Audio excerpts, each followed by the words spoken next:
Okay, so we were just talking about the cytoplasm, and we said we have these functional areas in there where we're going to have little organ-like structures. Not organs, though. They're subcellular. But before we get to that, we've got to talk about the skeleton, the cytoskeleton. So you see, it's in a lot of ways, it's kind of like an organism, but a multicellular organism, but it's really all within a cell. So we're here. I'm going to be, this is going to be connected to what? 1, 2, 3, 4, 5 slides. So we're going to be covering 5 slides, but not that much material. So within the cell, we have some different kinds of filamentous proteins, basically.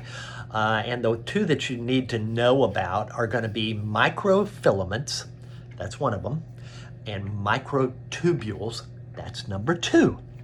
Now, I think everyone knows, through high school or somewhere, you may know what an amoeba is. And you may have heard of amoebic dysentery, or this horrible amoeba that causes people to die because it infects their brains. Well, we're not talking about those kinds of amoeba.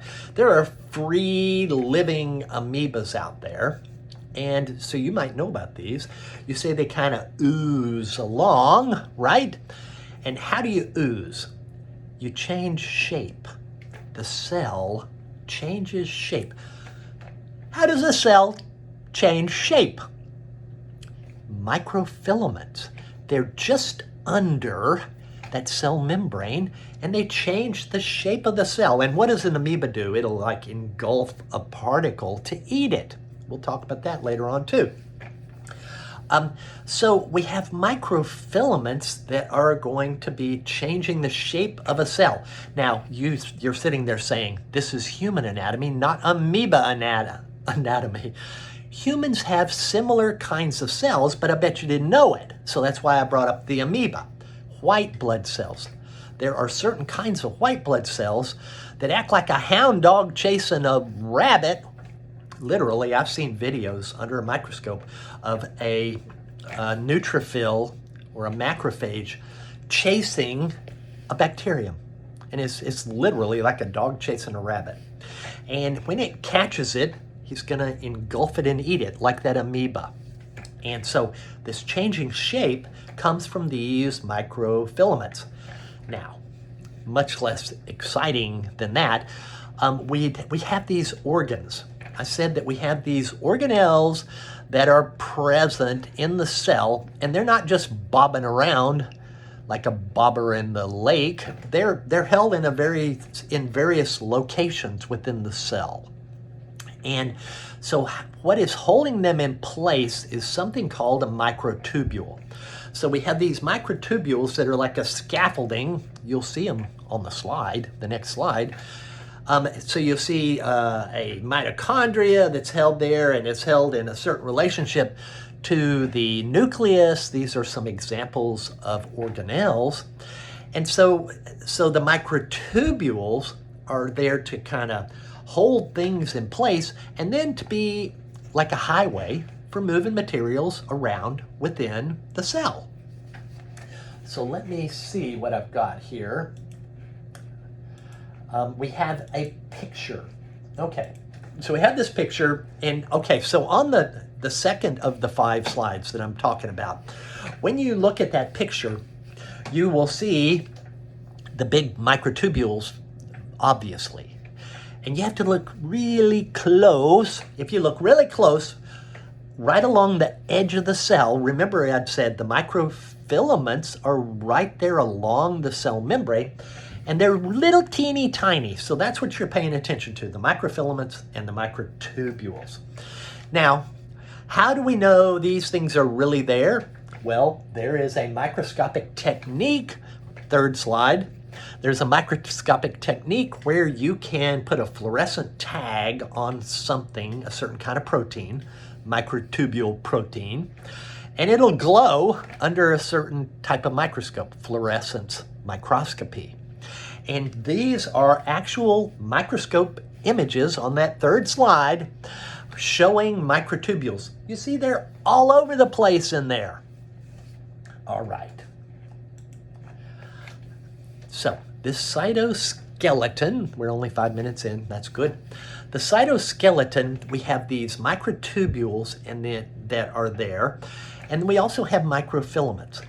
Now, we have structures that occur on the outside of a cell, and we have little finger-like structures called cilia that can be on the surface, or a long single extension, which is a flagellum. Both of these occur in humans. Now, the cilia, I keep talking about like high school biology, and so in high school biology, you might have seen a paramecium swimming around using cilia. Well, in humans, we don't have any cells with cilia that swim around, but we have cilia. They're in your respiratory tract as well as the female reproductive tract. And what do they do? If you're in a dusty environment, to sweep the dust and mucus out of your respiratory system, you have cilia that, function together. Go free, get out of here. And also in the fallopian tubes, when a woman has ovulated, released an egg, it has to make its way to the uterus through the fallopian tube. And along the way, if you're going to have a baby, that's where fertilization occurs. And what causes it to move are these cilia that are sweeping it towards, go that way. That's where the uterus is. Okay. So we have these two examples there. Now, flagella, we have one, right? Sperm cells, that thing that fertilizes the egg. It's a long single projectile that causes it to swim. So if we talk about how they differ, flagella, when we talk about human anatomy, the flagella are for motility, movement. Cilia in humans are for moving materials across cellular surfaces. Okay? Now, if you are like really interested in cilia and flagella, even if you're not, we're going to look at the slide, you might wonder, what are they made of? If you were to cut off a tree and look at the stump, and you'd say, oh, I'm going to count to see how old this tree is, and 5 minutes later you'd say, oh, forget it. It's too many of these things. They don't look like that. But if you think of that cutoff, when you look down in there, you're going to see what we have on the fifth slide there. Microtubules that have been cut off. Microtubules that have been cut off, they're in groups of 2, and I think it's 9 bundles of 2 wrapped around one bundle of 2. Yep, 9 plus 2 arrangement.